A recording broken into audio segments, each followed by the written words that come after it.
नमस्कार, मैं doctor Kiran Sharma, assistant professor, संगीत विभाग, Raghunath girls PG college, Meerut.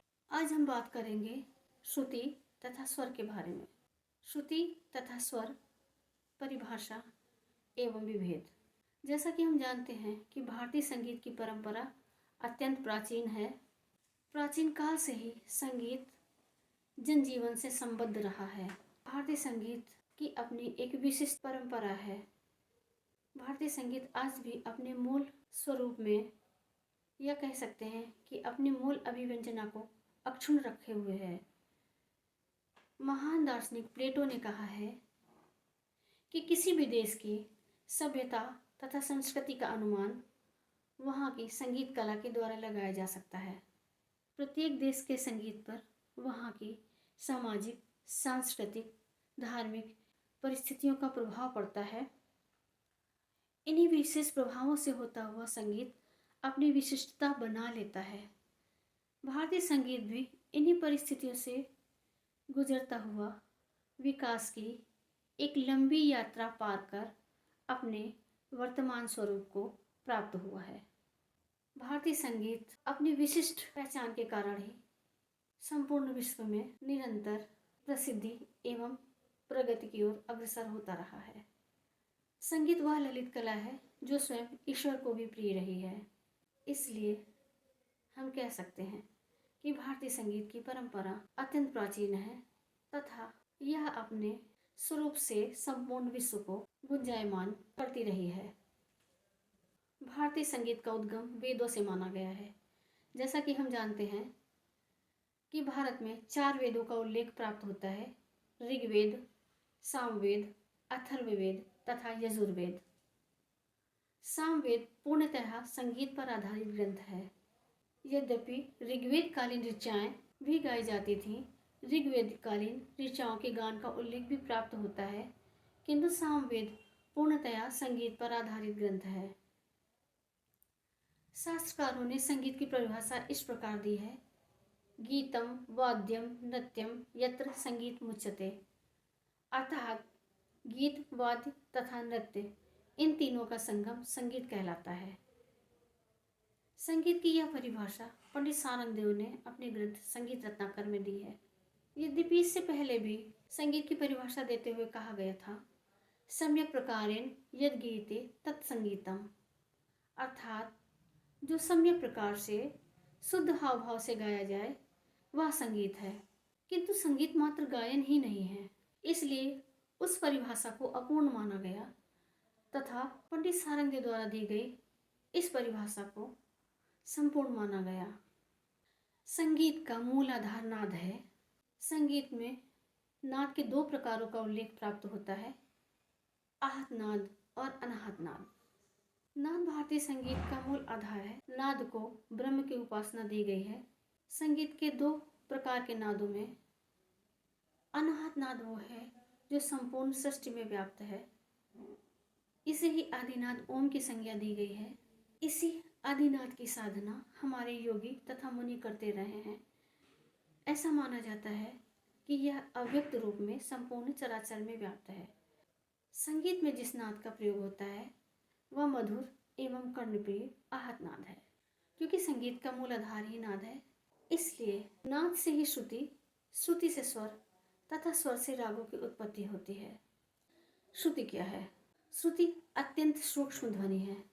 हम कह सकते हैं कि श्रुति वह संगीतात्मक नाद है जिसे स्वर की इकाई माना गया है। इसके शाब्दिक अर्थ के अनुसार जो कुछ सुनाई दे वह श्रुति है।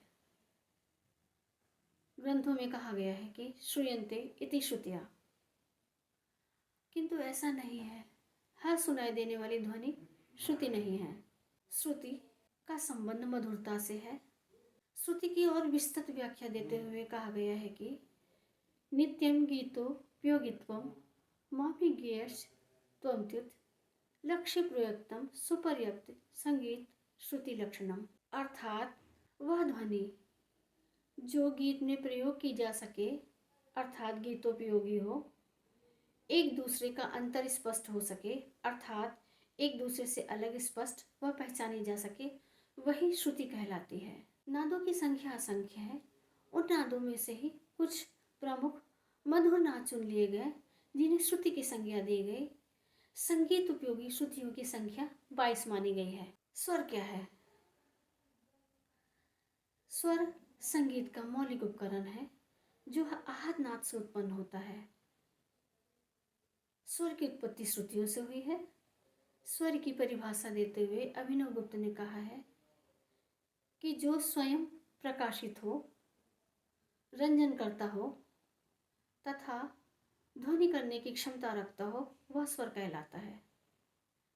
रंजकता स्वर का प्रमुख गुण है, अर्थात जो स्वर रंजक हो वही स्वर कहलाने योग्य है। इस प्रकार हम कह सकते हैं कि नाद से श्रुति, श्रुति से स्वर तथा स्वर से राग की उत्पत्ति होती है। मुख्य स्वरों की संख्या 7 है। इन्हें हम शुद्ध स्वर भी कहते हैं। ये स्वर हैं षडज, ऋषभ, गंधार, मध्यम, पंचम, धैवत और निषाद। इन्हें हम सा, रे, गा, मा, पा, धा और नी की संज्ञा देते हैं। यद्यपि भारतीय संगीत में एक सप्तक के अंतर्गत 7 शुद्ध एवं 5 विकृत स्वरों का उल्लेख प्राप्त होता है, किंतु श्रुतियों पर शुद्ध स्वरों की स्थापना की गई। यहाँ यह भी जानना आवश्यक है, ध्यान रखना आवश्यक है कि प्रत्येक स्वर 2, 3 अथवा 4, अधिकतम 4 तथा न्यूनतम 2 श्रुतियों की समष्टि है। 7 मुख्य स्वरों को 22 श्रुतियों पर स्थापित करने का एक नियम है जो प्राचीन काल से लेकर वर्तमान काल तक एक समान ही चला आ रहा है। इनमें प्रत्येक स्वर की कुछ श्रुतियां निर्धारित कर दी गई हैं। इनके लिए कहा गया है कि चतुश्चैव षडज मध्यम पंचमा, द्वे निषाद गंधारो तथा त्रिस्ति ऋषभ धैवतो, अर्थात षडज, मध्यम और पंचम इन तीनों की स्थापना 4 श्रुतियों के अंतराल पर करी गई। ऋषभ और धैवत की 3 तथा गंधार तथा निषाद की 2 श्रुतियों के अंतराल। श्रुति तथा स्वर में अंतर। हम कह सकते हैं कि श्रुति तथा स्वर एक दूसरे के पूरक हैं। इन दोनों में अत्यंत सूक्ष्म अंतर है। स्वर का मूलभूत उपादान श्रुति है तथा श्रुतियों की अभिव्यक्ति स्वर है, अर्थात श्रुतियां मूल हैं तथा स्वर अभिव्यक्ति है। प्रत्येक स्वर के निर्माण में सूक्ष्मतम ध्वनियों का अत्यंत महत्व है।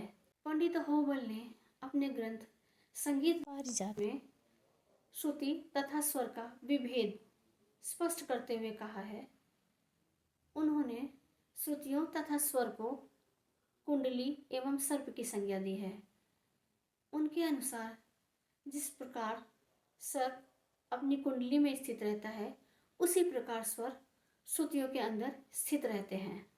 श्रुति तथा स्वरों में मुख्य अंतर यह भी है, शुद्ध स्वरों की संख्या 7 है तथा श्रुतियों की संख्या 22 है।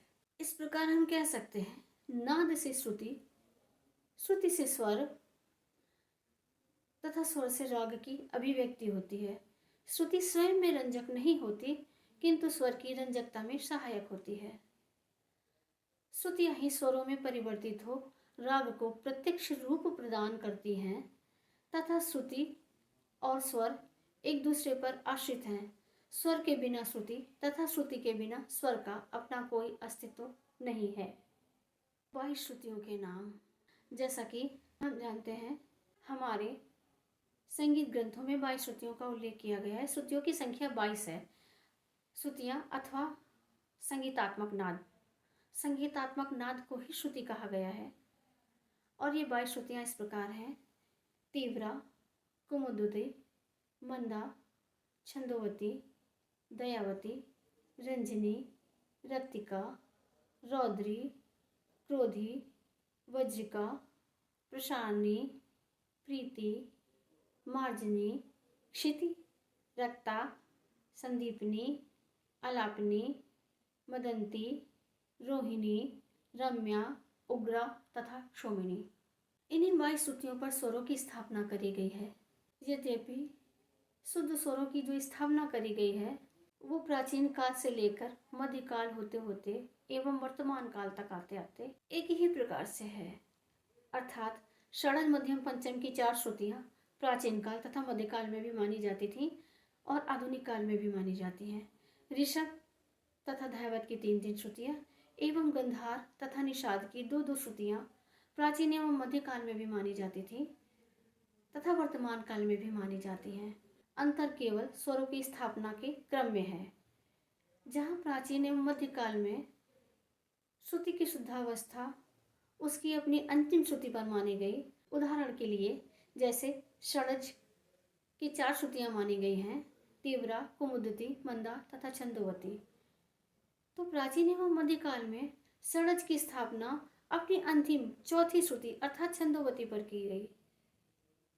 यही स्वरूप मध्यकाल में भी रहा। वर्तमान काल में स्वरों की स्थापना के क्रम में परिवर्तन हुआ। श्रुतियां तो 4 ही मानी गई, षडज, मध्यम और पंचम की, किंतु वर्तमान काल में शुद्ध स्वर की स्थापना उसकी प्रथम श्रुति अर्थात तीव्रा पर करी गई। इस प्रकार हम देखते हैं कि प्राचीन एवं मध्यकाल दोनों में ही शुद्ध स्वर की स्थापना उसकी अंतिम श्रुति पर करी गई, किंतु आधुनिक काल में शुद्ध स्वर की स्थापना उनकी प्रथम श्रुति पर करी गई। मात्र इतना ही अंतर है प्राचीन काल, मध्यकाल तथा आधुनिक काल की श्रुति स्वर स्थापना में।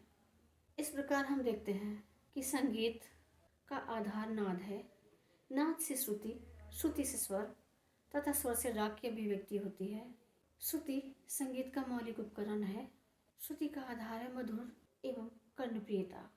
यही मधुर तथा कर्णप्रिय श्रुतियाँ स्वरों के रूप में परिवर्तित होती हैं तथा स्वरों के रूप में परिवर्तित होकर इनके द्वारा ही रागों की रचना की जाती है। धन्यवाद।